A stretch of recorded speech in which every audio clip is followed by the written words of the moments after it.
जय श्री कृष्णा। राधे राधे भगतजनों, आज हम श्रीमद् भगवद गीता से कर्म संन्यास योग नामक 5वां अध्याय सुनेंगे। सर्वप्रथम भगवान का ध्यान करेंगे। ओम श्री परमात्मने नमः।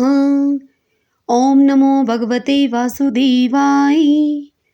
ओम श्री कृष्णाय नमो नमः। अर्जुन बोले कि हे कृष्ण, आप कर्मों के संन्यास की और फिर कर्म योग की प्रशंसा करते हैं, इसलिए इन दोनों में से जो एक मेरे लिए भली भांति निश्चित कल्याणकारक साधन हो उसको कहिए। श्री भगवान बोले, कर्म संन्यास और कर्म योग ये दोनों ही परम कल्याण के करने वाले हैं, परंतु उन दोनों में भी कर्म संन्यास से कर्म योग साधन में सुगम होने से श्रेष्ठ है। हे अर्जुन, जो पुरुष न किसी से द्वेष करता है और न किसी की आकांक्षा करता है, वह कर्मयोगी सदा सन्यासी ही समझने योग्य है, क्योंकि राग द्वेष आदि द्वंद्वों से रहित पुरुष सुखपूर्वक संसार के बंधन से मुक्त हो जाता है। उपयुक्त सन्यास और कर्म योग को मूर्ख लोग पृथक पृथक फल देने वाले कहते हैं, न कि पंडित जन, क्योंकि दोनों में से एक में भी साम्यक प्रकार से स्थित पुरुष दोनों के फल स्वरूप परमात्मा को प्राप्त होता है। ज्ञान योगियों के द्वारा जो परम धाम प्राप्त किया जाता है, कर्म योगियों के द्वारा भी वही प्राप्त किया जाता है। इसीलिए जो पुरुष ज्ञान योग और कर्म योग को फल रूप में एक देखता है, वही यथार्थ देखता है। परंतु हे अर्जुन, कर्मयोग के बिना संन्यास अर्थात मन, इंद्रिय और शरीर के द्वारा होने वाले संपूर्ण कर्मों में कर्तापन का त्याग प्राप्त होना कठिन है, और भगवत स्वरूप को मनन करने वाला कर्मयोगी पर ब्रह्मा परमात्मा को शीघ्र ही प्राप्त हो जाता है। जिसका मन अपने वश में है, जो जितेंद्रिय एवं विशुद्ध अंतःकरण वाला है, और संपूर्ण प्राणियों का आत्म रूप परमात्मा ही जिसका आत्मा है, ऐसा कर्मयोगी कर्म करता हुआ भी लिप्त नहीं होता। तत्व को जानने वाला सांख्य योगी तो देखता हुआ, सुनता हुआ, स्पर्श करता हुआ, सूंघता हुआ, भोजन करता हुआ, गमन करता हुआ, सोता हुआ, सांस लेता हुआ, बोलता हुआ, त्यागता हुआ, ग्रहण करता हुआ तथा आंखों को खोलता और मूंदता हुआ भी सब इंद्रियां अपने अपने अर्थों में बरत रही हैं। इस प्रकार समझकर निसंदेह ऐसा माने कि मैं कुछ भी नहीं करता हूँ।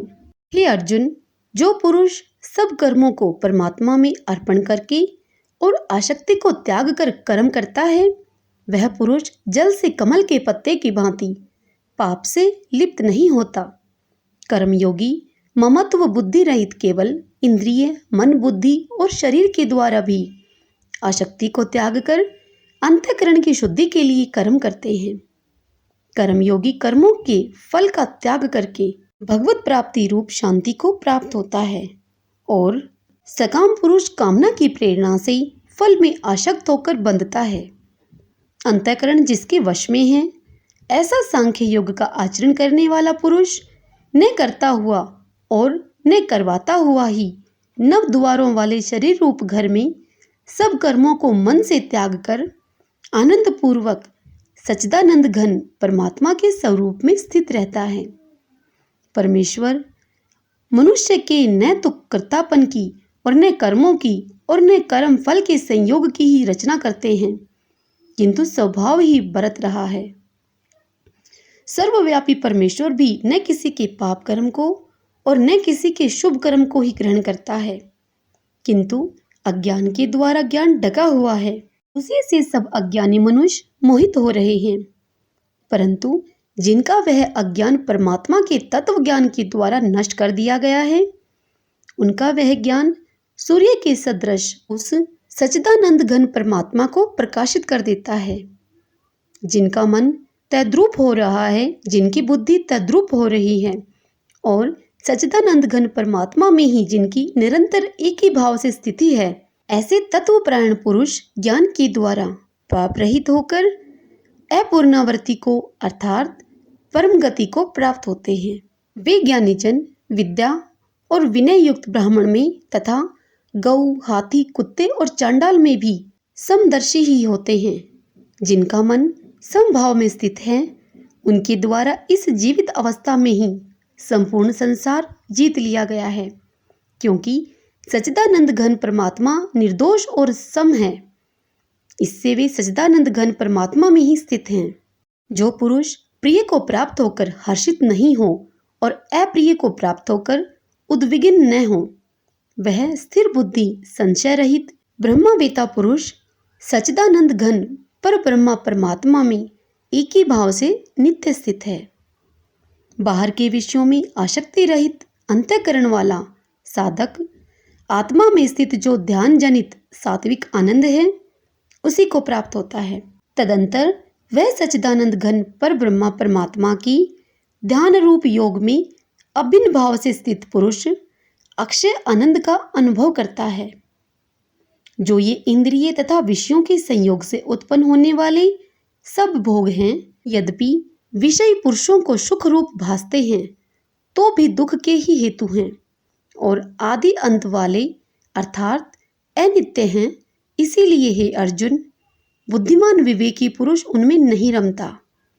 जो साधक इस मनुष्य शरीर में शरीर का नाश होने से पहले ही काम क्रोध से उत्पन्न होने वाले वेग को सहन करने में समर्थ हो जाता है, वही पुरुष योगी है और वही सुखी है।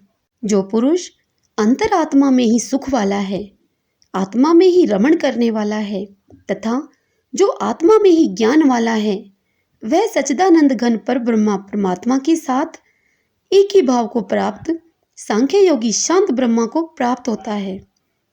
जिनके सब पाप नष्ट हो गए हैं, जिनके सब संशय ज्ञान के द्वारा निवृत्त हो गए हैं, जो संपूर्ण प्राणियों के हित में रत है और जिनका जीता हुआ मन निश्चल भाव से परमात्मा में स्थित है, वे ब्रह्मावेता पुरुष शांत ब्रह्मा को प्राप्त होते हैं। हे अर्जुन, काम क्रोध से रहित जीते हुए चित्त वाले ब्रह्मा परमात्मा का साक्षात्कार किए हुए ज्ञानी पुरुषों के लिए सब ओर से शांत पर ब्रह्मा परमात्मा ही परिपूर्ण है।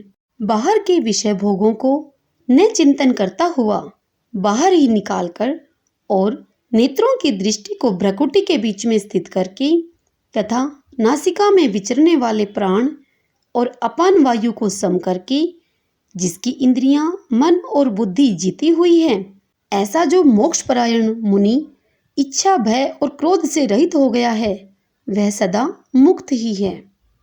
मेरा भगत मुझको सब यज्ञ और तपों का भोगने वाला, संपूर्ण लोकों के ईश्वरों का भी ईश्वर तथा संपूर्ण भूत प्राणियों का सुहृदय अर्थात स्वार्थ रहित, दयालु और प्रेमी ऐसा तत्व से जानकर शांति को प्राप्त होता है।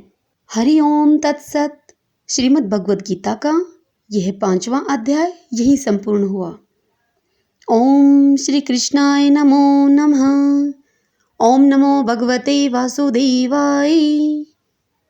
भगतजनों, यदि आपको यह श्रीमद् भगवद गीता का 5वां अध्याय मेरे द्वारा सुनना पसंद आया हो तो आप इस वीडियो को लाइक करें और बहुत से लोगों के साथ इसे शेयर करें और पुण्य कमाएं। जय श्री कृष्णा। राधे राधे।